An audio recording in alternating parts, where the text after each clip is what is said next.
وما أرسلناك إلا رحمة للعالمين. Bismillahirrahmanirrahim. Assalamualaikum warahmatullahi wabarakatuh. Alhamdulillah wassalulillah wala hawla wala quwata illa billah. Salatu wassalamu ala Rasulillah wa ala alihi wa sahbihi wa mawalah. Wa nifitina azani Allah wa iyyakum. Alhamdulillah, bersyukur kepada Allah Subhanahu wa taala yang masih memberikan nikmat kepada kita. Tentu nikmat iman dan Islam itu nikmat yang paling besar yang harus selalu kita syukuri. Dan caranya ya harus istiqomah dengan cara menuntut ilmu gitu. Karena dengan tidak punya ilmu agama, maka orang itu akan istilahnya ya, terombang-ambing gitu. Ya. Wanifitina azani Allah wa iyyakum. Kita lanjutkan materi kita yaitu kitab fikih pernikahan. Ya, sekali lagi saya ingatkan bahwasanya tapi ini penting buat yang belum nikah sebagai bekal, buat yang sudah nikah atau sedang nikah, maka ini sebagai bahan perbaikan, bahan koreksi ya. Kemudian buat yang sudah pernah nikah alias menjadi janda atau duda, maka ini juga menjadi bekal. Barangkali nanti Allah izinkan kita untuk menikah lagi, maka ya pernikahan yang berikutnya ini harus dalam bingkai yang benar. Ya. Baik, kita lanjutkan. Kemarin kita sudah membahas tentang apa namanya anak hasil zina, ya, jadi wanita yang hamil di luar nikah. Maka sekarang kita membahas tentang imbasnya. Ketika orang itu hamil di luar nikah, maka tentu dia punya anak di luar nikah. Anak yang di luar nikah ini adalah anak hasil zina.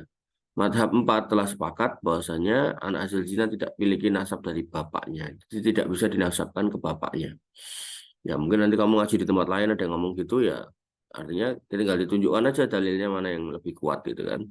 Ya dalam hal ini disepakati oleh Imam 4 gitu kan. Maka tentu kita berpegang pada ini karena ini lebih apa namanya? Secara jumlah ulamanya itu lebih banyak gitu kan.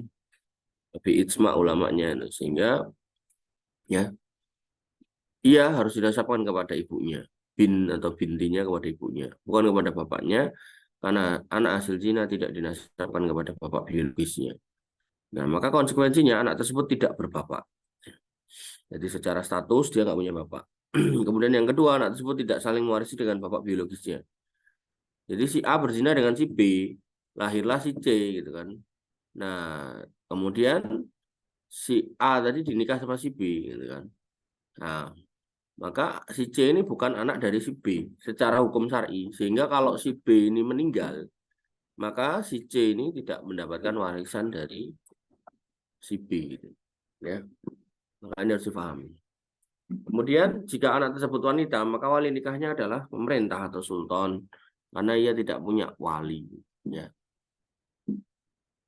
Sebagaimana diriwayatkan oleh Aisyah radhiyallahu anha, bahwasanya Rasulullah SAW bersabda, "As-sultanu waliyu man la waliyalahu." Sultan itu wali buat mereka yang nggak punya wali. Jadi kewalian wanita-wanita yang tidak punya wali nasab itu dikembalikan kepada pemerintah. Makanya ketika kita ngomongkan fikih nikah ini sebenarnya kita bisa melebar ke fikih tentang negara gitu loh. Maka disepakati oleh ulama bahwasanya negara itu penting buat kaum muslimin karena di situ ada pemerintahan yang mengatur bentuknya apapun ya, mau bentuknya republik, mau bentuknya kerajaan gitu kan. Itu penting. Sehingga sebagian imam mengatakan 60 tahun dengan pemerintahan yang dolim masih lebih baik daripada satu hari nggak punya pemimpin gitu loh. Nah, kenapa ya? Karena kalau satu hari nggak punya pemimpin, maka mereka yang mau nikah nggak bisa gitu kalau nggak punya wali. Gitu. Ya, atau wanita-wanita nggak bisa mengajukan gugatan cerai kalau itu nggak diputuskan oleh pemerintah melalui pengadilan agamanya. Maka bersyukur di negeri kita perangkat itu ada, mau nikah ada KUA-nya, mau cerai ada pengadilan agamanya gitu loh. Ya, jangan kemudian ngomong yang enggak gitu. Sebagian orang ini ngawur gitu, dengan mengatakan ya Indonesia bukan negara Islam atau negara kafir. Konsekuensi dari negara kafir itu apa? Sultannya nggak boleh nikahkan loh. Nah, sultannya juga nggak boleh mengurus perceraian. Nah, makanya jangan latah dengan omongan sebagian orang yang tidak paham. Demikian yang bisa kita sampaikan dan kita diskusikan. Kurang lebih mohon maaf. Assalamualaikum warahmatullahi wabarakatuh. Assalamualaikum warahmatullahi wabarakatuh.